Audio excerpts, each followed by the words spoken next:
and help bring hope for children caught in this devastating conflict. Hi, we're talking Lord of the Rings, Rings of Power. You are watching me on NDTV. My name is Arun Singh with JD, the showrunner. And of course, we have supremely talented Markella and Megan. Very warm welcome to NDTV. As a warm-up, we'll start with some punny riddles. Great. Okay, here we go. Riddle in the morning. Yeah, why are Harfoots so humble? Because they never sell them so short? I don't know. That's a good one. That's a good Very one. nice. That's very good. That's a good one. Very nice. Although my answer was they are down to earth. Down to earth. Oh, very nice. We have another one. Nice. We have another one. Why is Eleanor so active? Because she's... I'm terrible with riddles. I'm really am the worst. Always on her foot. I like it. Very nice. Very nice. Now, of course, the overall theme of the series is dark. How did you balance it, if you had to, with the comedic themes that these two characters bring?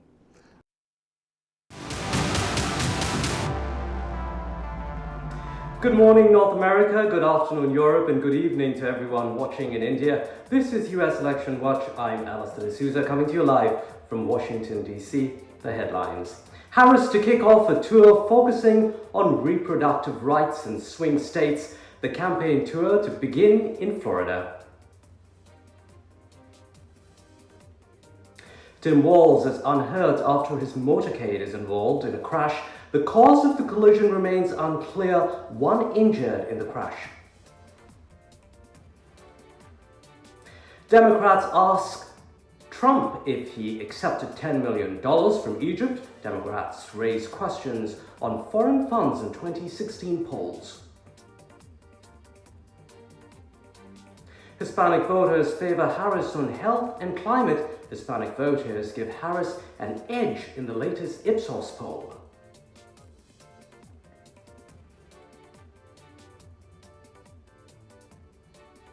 Plus the immigration fight, Trump versus Harris, who could be better for skilled worker visas, and will Trump deliver on his promise on green cards for foreign students?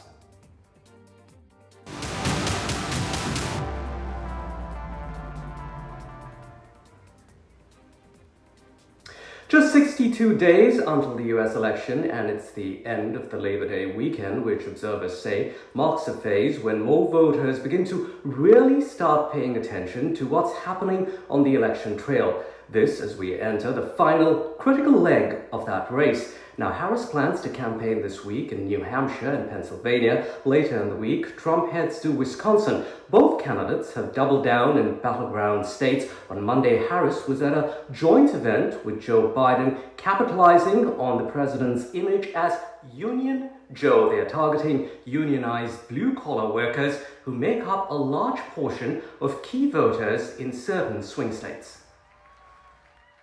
It's been the honor of my life to serve as your president.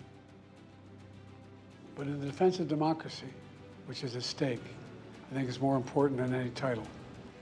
Weeks after announcing his historic decision to step away from the presidential race, Joe Biden has now fully embraced the role of a Kamala Harris campaigner. The duo tried to woo working-class voters at an event at a local union hall in Pittsburgh on Monday. Biden said that there is only one choice as far as the U.S. presidential race is concerned: Kamala Harris. The first decision I made, the nominee in 2020, was selecting her as my vice president. And by the way, it was the single best decision I made as president of the United States of America. Reports say that it is Biden's carefully crafted return to the campaign trail as he shifts from candidate to surrogate mode. According to reports, Biden's advisors in the last few weeks have been going over what his plans on the campaign trail will entail. Biden will visit Pennsylvania, Wisconsin, and Michigan over the next 5 days. All three are blue wall states, where he beat former President Donald Trump in 2020 by a thin margin. Reports suggest that Biden will be promoting the Democratic Party's popular agenda items during these visits. The president is expected to spend a substantial amount of time in Pennsylvania, the state where he was born. Reports say that his allies are hoping that his political influence in the state can help Harris. During his visit to the state, the 81-year-old did not waste any time in vouching for Harris. I promise you, if you elect Kamala Harris as president, it'll be the best decision you will have ever made. Interestingly, ever since ending his campaign, Biden has seen a small uptick in his approval ratings. Whether this influences Harris's approval ratings remains to be seen. Historically, a vice president running for the Oval Office has almost always benefited when the incumbent president has a good approval rating. With Vishal Vivek, Bureau Report, NDTV World. Kamala Harris used that joint campaign appearance in Pittsburgh with President Joe Biden to say that U.S. steel should remain domestically owned. This is a major policy position for the vice president, which coincides with the White House's earlier position to the company's planned sale to Nippon Steel of Japan. Harris says U.S. steel should remain American-owned and American-operated. This view is similar to Biden's view, who opposed the sale. The first decision I made, the nominee in 2020, was selecting her as my vice president. And by the way, it was the single best decision I made as president of the United States of America. I promise you, if you elect Kamala Harris as president, it'll be the best decision you will have ever made. We will continue to strengthen America's manufacturing sector. And on that point, the president mentioned it. U.S. Steel is an historic American company. And it is vital for our nation to maintain strong American steel companies. And I couldn't agree more with President Biden. U.S. Steel should remain American-owned and American-operated. And I will always have the back of America's steelworkers. America's workers. The Trump campaign will keep up its momentum in key swing states in the coming days.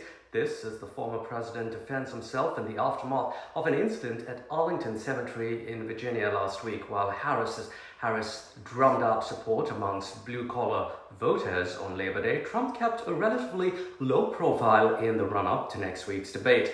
Meanwhile, the Republican candidate continues to fight off backlash surrounding the Arlington Cemetery controversy, where he paid a visit to the gravesite of military personnel who died in Afghanistan. Trump has maintained that his staffers were blameless, pointing instead to Biden's many failings during the U.S. withdrawal of Afghanistan. A cemetery worker was reportedly shoved by a Trump employee at the gravesite, and Trump is also under fire for taking pictures in a part of the cemetery where political campaigning is banned under federal law.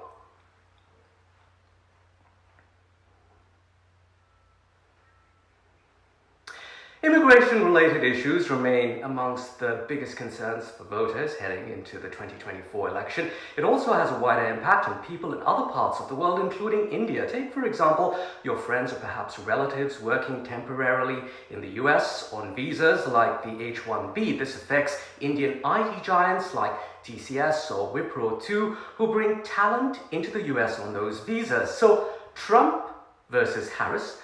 Who will be better, and what will it mean for the H-1B and other visas that bring in skilled workers into the US? Let's take a closer look at this topic. We're joined by Ron Hira. He's an associate professor in the Department of Political Science at Howard University. Ron has testified numerous times before the US Congress about high-skilled immigration. We're also joined by Karthik Ramakrishnan, political scientist and founder at AAPI Data. That's a research organization that focuses on Asian Americans and Pacific Islanders. Ron, let me start with you. First, just remind us briefly what it was like during Trump's first term as president as far as skilled workers are concerned, and what do you expect this time around if he is in the White House? Sure, Allister. Thanks for having me on. So in running up into the first Trump administration, during his campaign in 2016, actually the H-1B visa program became a topic of the campaign, both on the Republican primary as well as during the general election against Clinton. And Trump, when he got elected, one of the first things he did was said he's going to reform the program significantly. Now, throughout that term, he really didn't do a whole lot administratively. They weren't able to get anything through Congress. Denial rates did go up. There was certainly a lot of public attention around the program, but really, in terms of lasting impact, it didn't have a significant lasting impact in that first term. And then with the Biden administration, there really hasn't been any action except for maybe some loosening up of the rules.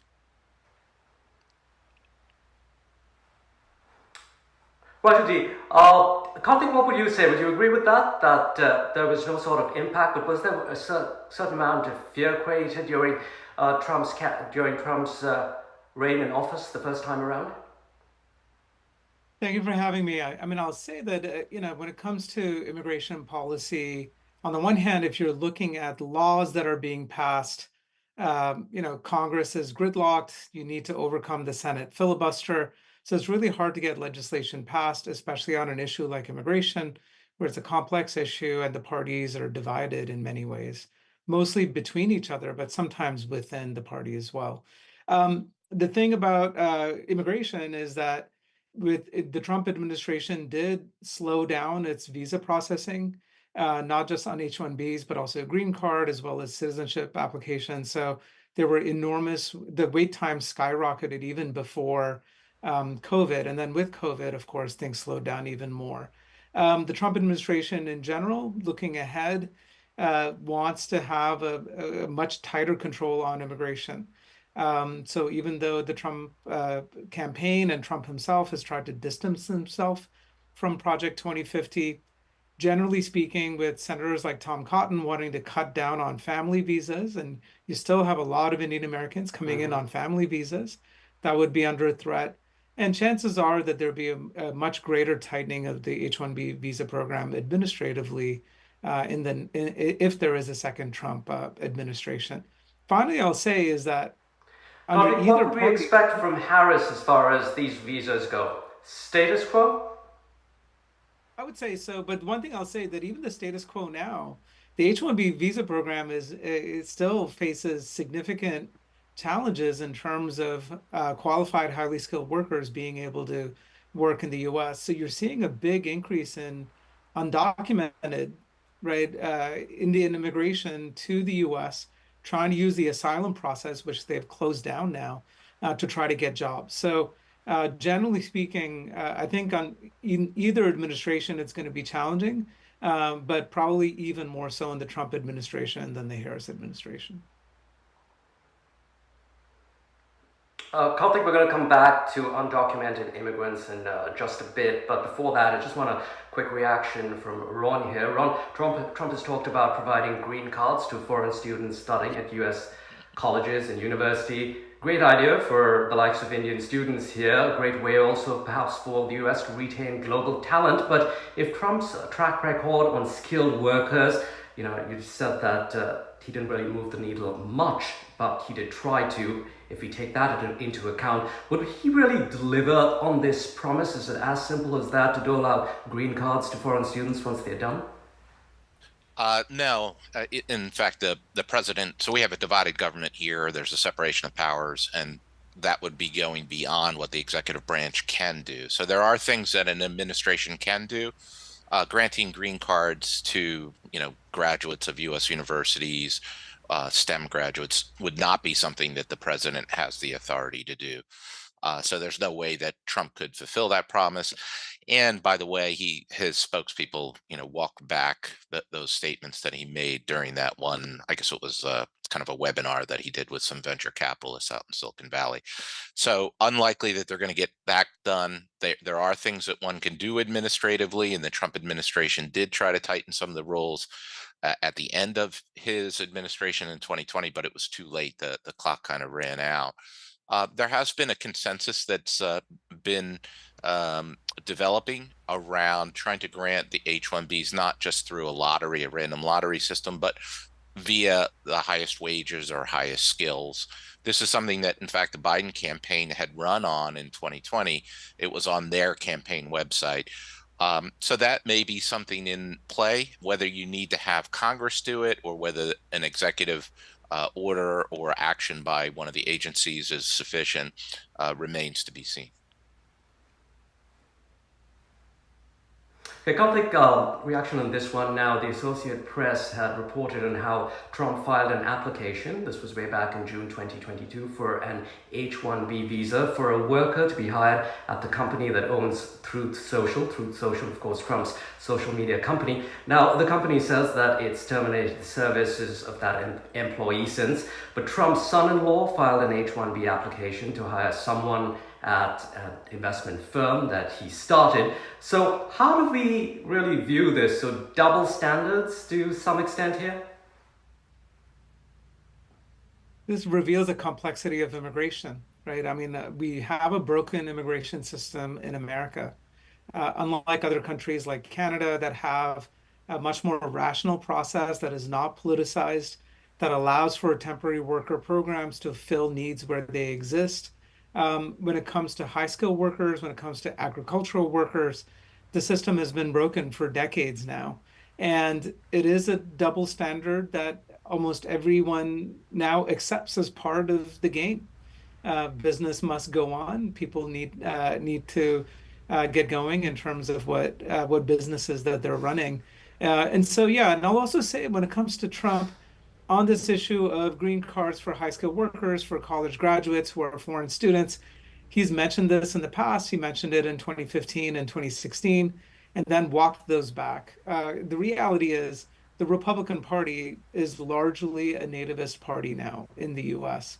There used to be moderates on immigration over a decade or two ago, but most of them have been eliminated through the electoral process. So it's going to be really hard to do anything that is immigrant friendly within the Republican Party, because there is intense opposition within the party for that. Okay, Ron, Karthik, stay with us. We're going to look at the illegal border crossing issue, but first let's put it in a little bit of context for our viewers. Now, this is, of course, a hot button issue here in the elections. Indians have now become the third largest group of undocumented or undocumented migrants living in the United States. That's according to a report from Pew Research Center as of 2021. We're talking about 700,000 unauthorized Indians living in the United States. Many are making their way into the US via dangerous routes. Reports say some freeze to death, drown, or are kidnapped by their very handlers who bring them across the border. So after paying their smugglers, they're held hostage until their families in India pay an even larger ransom to get them into the United States. Now, before we get into the politics of it all, Karthik, in 2022, a couple and their 2 children froze to death just a few meters from the US-Canada border. Another family drowned in a river trying to enter the United States. So Canada is one route, but what about the deadly Darien Gap? Absolutely. Now you have, I mean, until very recently, when you saw the Biden administration close off, the asylum-seeking opportunities, a lot of Indian immigrants used the southern border route and to try to have asylum claims as their way of getting temporary work authorization in the U.S. It's a symptom of how fundamentally broken our immigration system is. It's also important for Indian Americans and Indians to realize that when they talk about illegal immigration or undocumented immigration, that includes Indian American populations as well. It's not just about Mexicans or Central Americans. And that's important because Indian Americans, now largest Asian group that are undocumented, if we're talking about mass deportations, which Trump and others in Trump's orbit, like Stephen Miller and others, have advocated, we are talking about hundreds of thousands of Indians being rounded up and kicked out of the country. And they've talked about these massive holding pens as places to keep them and to rapidly process those immigrants. So that's something very significant. Let me ask Ron about that mass deportation. Trump's talked about them. Do you think that will actually come through? Would we actually see something like that? Yeah, Well, he it's talked very about hard to the predict wall last where time. they're Sorry, what they're and I going to end think up he doing. means what he says. So if he's Sorry, Karthik, that's for to Ron. like, sorry. So I think it's really hard to tell what's going to happen there. Um, you know, the certainly their rhetoric has been hard line. Now, whether they can really execute that, you know, will things get tied up in our court system?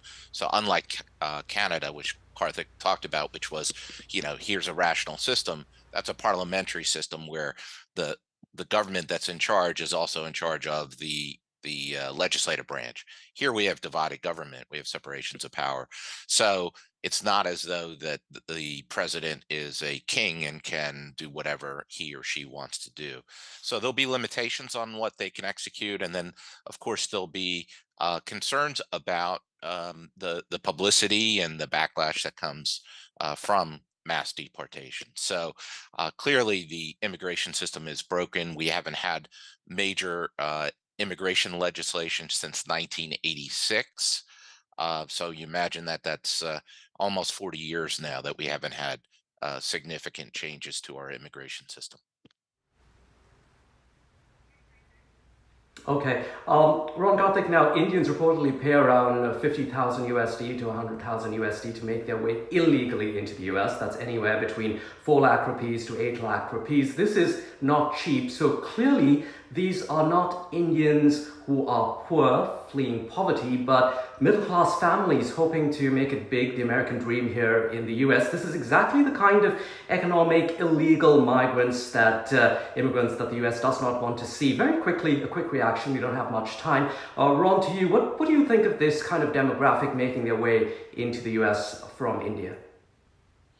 Well, you know, it's part of the problem that we have in the U.S., which is we have a system where you can get work, undocumented work. You don't have to have work authorization. We're just not enforcing those kinds of laws. Does the Trump administration start to enforce it and take away that magnet, right? So usually when we talk about immigration, there's push factors where people are fleeing poverty, like you're saying, and then there's pull factors in the U.S. where, you know, is the U.S. a magnet for this kind of illegal behavior? And obviously, because the U.S. government hasn't been enforcing things, it continues to be a magnet for that kind of activity and that behavior. And I'd say it's a problem not just for the U.S. It's a problem for those workers because they're going to be working under you know, without the rules and regulations and without protections. So it's bad for all workers when we have this kind of system. Right. Karthik, I was hoping to get a reaction from you, but we are running out of time. We'll definitely speak to you again in the next few weeks as we head to the US elections. Ron Hira at Howard University and Karthik Ramakrishnan with AAPI Data. Thank you so much for your time this morning.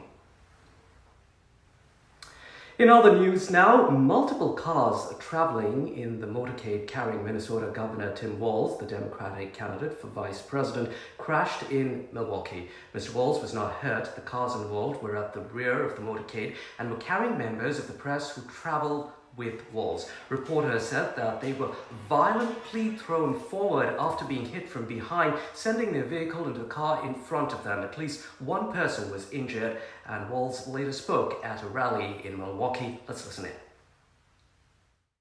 First off, let me say, some of you might have heard, some of my staff and members of the press that were traveling with us were involved in a traffic accident on the way here today. We've spoken with the staff. I'm relieved to say that with a few minor injuries, everybody's going to be okay. So, thank you. President Biden and Vice President Harris called to check in, and we certainly appreciate their concern. And I want to express my sincere thanks to the U.S. Secret Service and all the local first responders for their quick reaction to help. Now, no matter who wins the White House, the next president of the United States has to deal with Vladimir Putin, the president of Russia. Now, as the war in Ukraine continues, a Kremlin spokesperson says there is one person who they know might be less of a surprise. Who is that? Take a look. With just a little more than 2 months to go before it goes to the polls, the US is at the center of attention for world leaders. owing to the influence it holds on the international stage. One among the leaders is Russian President Vladimir Putin. According to a report, Kremlin spokesperson Dmitry Peskov has said that Russia sees the Democratic presidential candidate Kamala Harris as a more predictable opponent than Republican candidate Donald Trump, adding that there is no prospect of an improvement in relations with Washington. Peskov dismissed Trump's repeated claims that he could end the Ukraine war within 24 hours if he were to be voted to power again. But this is not the first time Russia has hinted at supporting a Democrat. Back in February, Putin had surprisingly said that he would prefer a Joe Biden presidency over Donald Trump, branding him as experienced and predictable. Interestingly, Biden has been a fierce critic of Putin for years. He had called Putin a killer before the invasion of Ukraine. Peskov said that Biden's predictability applies to almost all Democrats, including Harris. Putin has often commented on the US election. In June, he had said that Russia did not care about the next US president and that the US court system was being used in a political battle against Trump. On the other hand, Trump has publicly praised Putin many times, even labeling him as a genius when Russia invaded Ukraine in early 2022. Kremlin's comments don't seem to divulge much about its preferred leader in the White House. US-Russia ties will probably remain frosty. With Vishal Vivek, Bureau Report, NDTV. That's all we have time for here on US Election Watch. I'm Allister D'Souza in Washington, D.C.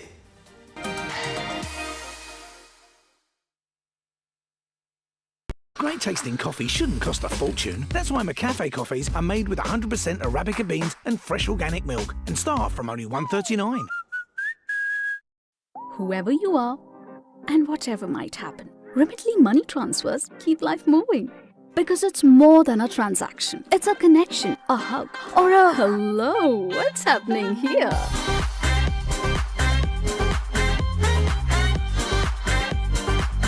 Send money to South Asia with Remitly. Send money that moves them. Download the Remitly app. You ever thought about yours? Funeral? Yeah. Flowers, service. Everyone there. The more the merrier. Even your ex, Mark? It sounds a bit mad, but I think I want to be buried with these. Scatter you where? I think here. Yeah, it's your day. You have what you want. What about you with your ex, Sue? No. Which one? For help starting your conversation, visit Co-op Funeral Care. By the time I was 9, I stopped dreaming of ever starting school, of knowing how to read, of learning how to write. But I was wrong to ever stop believing. Save the children. Lasting change starts here. Ever imagine how you'll feel the first time you see a lion in the wild? Or if Japan really is worth the long flight? Ever pondered how ancient civilizations built that? Or how you'll ever describe moments like this? Ever wondered how it feels to explore the world knowing every detail has been expertly taken care of? Wonder no more on our worldwide tours. Choose Signature for smaller groups and enhanced experiences. Book today with Riviera Travel and stay forever curious.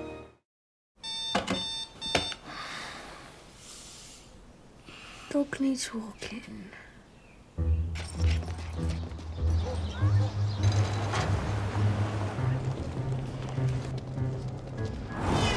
Come on, lads.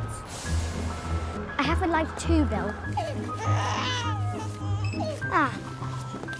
That's for crumpets, sweetheart. Who had the calamari? It was for the table. I didn't eat any calamari, so I'm not paying for any calamari. What are you, 7? You think after 30 years I'd be prepared for this. But I'm not. I really should have saved more. Or anything, really. Anyway, happy retirement, me. Studies show our relationship with money is formed from the age of 7. To start a new one, whatever your age, talk to us today. Barclays. Make money work for you. The $3.95 trial set with our sharpest ever Truman razor. Get started now at harrys.com. Harry's. Feel good, fellas. Life in your 50s doesn't slow down, and if you're like me, you've done enough waiting. That's why I'm with Cover Today, the only over 50s life insurer with no waiting period.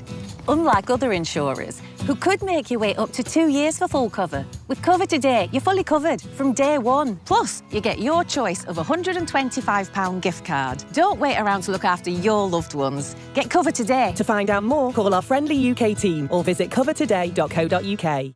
Mindful Chef. Food to help you feel great. Try Mindful Chef now with 25% off your first 4 boxes. Healthy eating made easy at mindfulchef.com.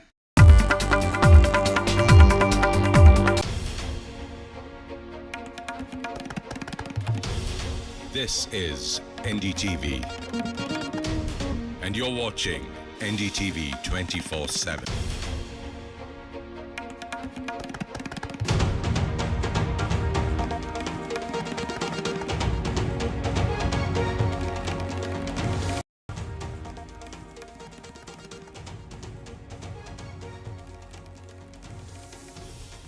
West Bengal Assembly unanimously passes the new anti-rape bill.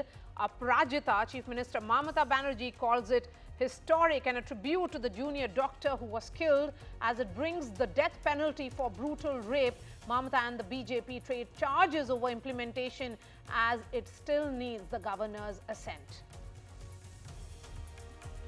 After massive outrage on social media and the summoning of the Netflix India chief by the government, web series IC-814 Kandahar Hijack has updated its opening disclaimer, Netflix says, committed to authentic representation.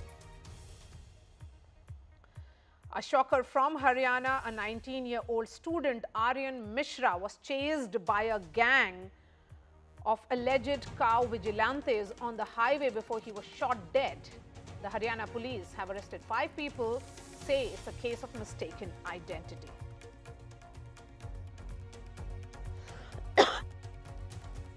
Hero here, Subhan Khan of Haryana, risked his life during the raging floods in Telangana, driving a bulldozer to rescue 9 people who were stuck on a bridge in Khammam.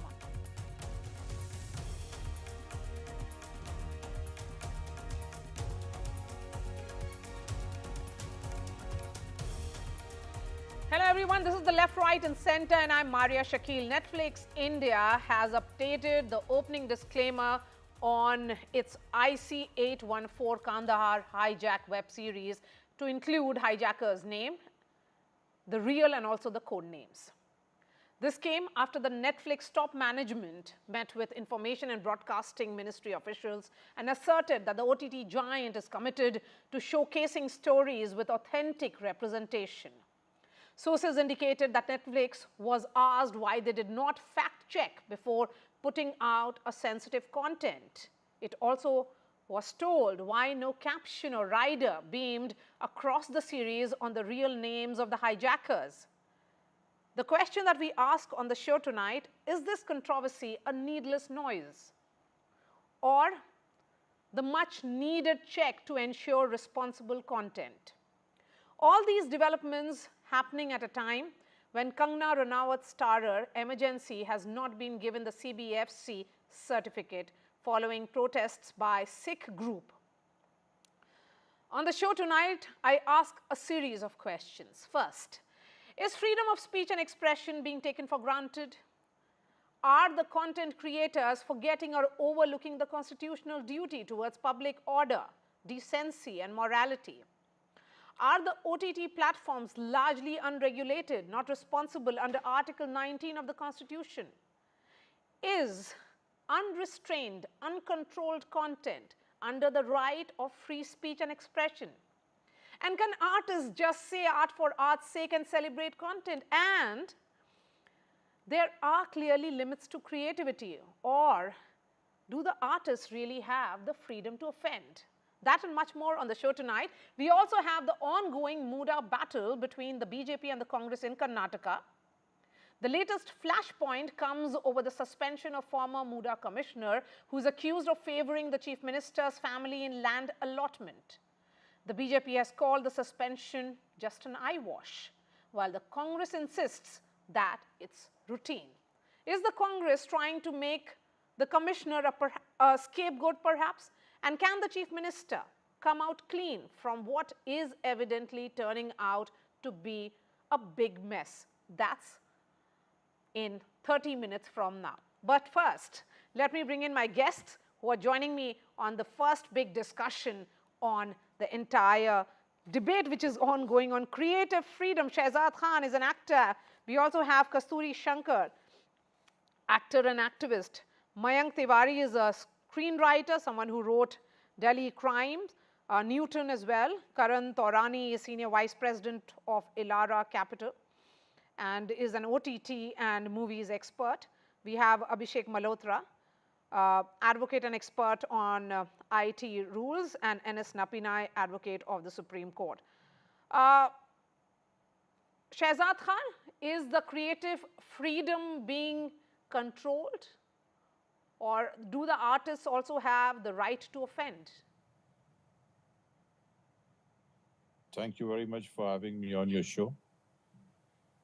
See, this is inspired by a book written by the pilot of that plane, Mr. Sharan, and one other writer. I think Shrinjoy Chaudhary or something is name. They have written this. It's based on facts, and maybe certain cinematic liberties must have been taken place, because after all, it is cinema. It is not a documentary. It's cinema. So taking cinematic liberties is no sin. And what is this whole hullabaloo about? I just don't understand. Netflix has been working on this for last 3 years.